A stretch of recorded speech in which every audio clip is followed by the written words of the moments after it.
Hello everyone, this is Sunaina Setia from learning life spiritually. तो चलिए आज फिर ज़िंदगी सीखते हैं। आत्मा हमेशा जानती है कि सही क्या है। चुनौती तो मन को समझाने में है। यदि आपने अपनी मनोवृत्तियों पर विजय प्राप्त नहीं की तो मनोवृत्तियाँ आप पर विजय प्राप्त कर लेंगी। कहते हैं मन के हारे हार हैं और मन के जीते जीत। बहुत समय पहले एक व्यापारी ने बढ़िया नस्ल का एक घोड़ा खरीदा। उसे लेकर वह अपने घर पहुंचा और अपने पंडित मित्र को उसे देखने के लिए बुलाया।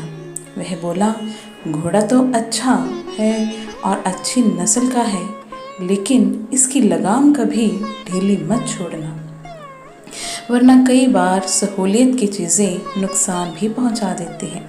व्यापारी बोला, तू चिंता मत कर, मैं ऐसा ही करूँगा।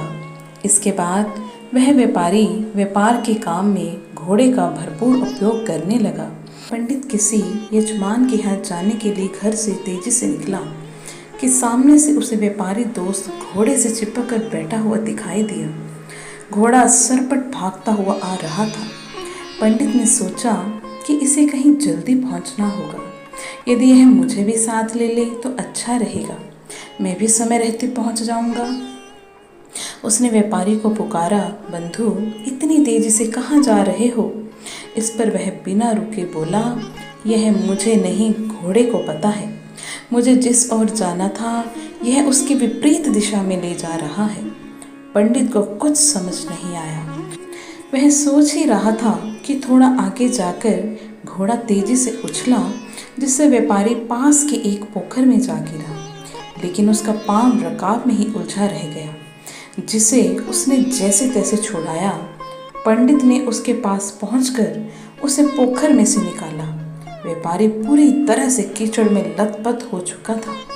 उसने बताया कि रंग पंचमी के जुलूस को देखकर घोड़ा बिदक गया, जिसकी वजह से उसकी यह दशा हुई। पंडित बोला, मैंने तो पहले ही तुझे कहा था कि हमेशा लगाम को कस कर रखना। खैर छोड़, चल घर चलते हैं।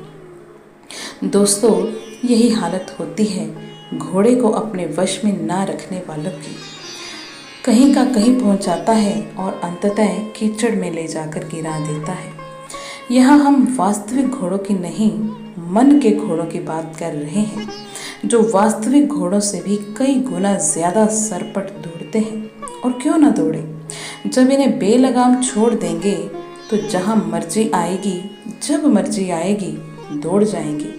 यही कारण है कि कई बार हम सोचते हैं कि हम कोई गलत काम नहीं करेंगे या कोई लत नहीं पालेंगे, लेकिन हम सिर्फ सोचते रह जाते हैं और मन के घोड़े हमें उन्हीं द्वारों पर छोड़ आते हैं जहाँ से हम भागना चाहते थे। इसीलिए सबसे पहले हमें अपने मन की लगाम खींच कर रखना होगी, तभी हम वह सब कर पाएंगे जो सोच रहे हैं। विवेकी और धैर्यवान लोगों के लिए यह काम आसान होता है, क्योंकि उनका मन उनके वश में होता है।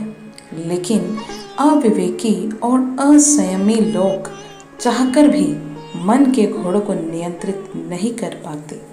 वे मन में उठते निरर्थक भावों को दबा नहीं पाते। यदि आप भी ऐसे ही हैं जो सोचते हैं कि मन को दबाना या वश में करना असंभव है, तो आप गलत हैं। यह असंभव नहीं, लेकिन कठिन ज़रूर है। और यदि आपने इस कठिनाई को पार कर लिया, यानी मन को जीत लिया, तो फिर जीत आपकी है। वो कहते हैं ना कि मन के हारे हार हैं, मन के जीते जीत। यानी कह सकते हैं कि यदि आप जीवन की चुनौतियों का सामना कर सफल लोगों में शुमार होना चाहते हैं, तो आपको सबसे पहले अपने मन को जीतना होगा। इसके लिए आपको निरंतर अभ्यास की आवश्यकता होगी। सभी बुरे कार्य मन के कारण उत्पन्न होते हैं। अगर मन परिवर्तित हो जाए तो क्या अनैतिक कार्य रह सकते हैं? नहीं। जो मन की शक्ति के बादशाह होते हैं, उनके चरणों पर संसार नतमस्तक होता है। मन का नियंत्रण मनुष्य का एक आवश्यक कर्तव्य है। कहते हैं युग निर्माण योजना का आरंभ दूसरों को उपदेश देने से नहीं वरन अपने मन को समझाने से शुरू होगा। सीखते रहिए मेरे साथ in learning life spiritually. Thank you so much.